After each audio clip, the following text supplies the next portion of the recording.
नमस्कार, मी लाघवी ओम सावंत बुलेटिन मध्ये आपलं स्वागत करते आणि माझ्या सोबत आहे मी श्रुती राहुल। बुलेटिनची सुरुवात आपण एका महत्त्वाच्या बातमीने करणार आहोत। लाघवी, आजच्या दिवसासाठी ही बातमी आणखी महत्त्वाची आहे, कारण पुन्हा एकदा काही भागात वीज पुरवठा खंडित झालेला आहे।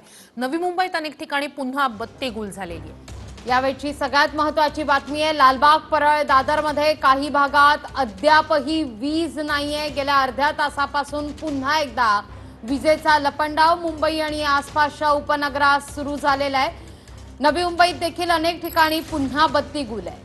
आपल्याला माहिती आहे की आज सकाळीही अगदी असंच झालेलं होतं। लोकल थांबलेल्या होत्या, हॉस्पिटल्समध्ये अनेक समस्यांना सामोरं जावं लागलेलं होतं। हॉस्पिटल्सना सुद्धा कार्यालयांमधलं कामकाज सुद्धा रखडलेलं होतं। इंटरनेटची समस्या निर्माण झालेली होती।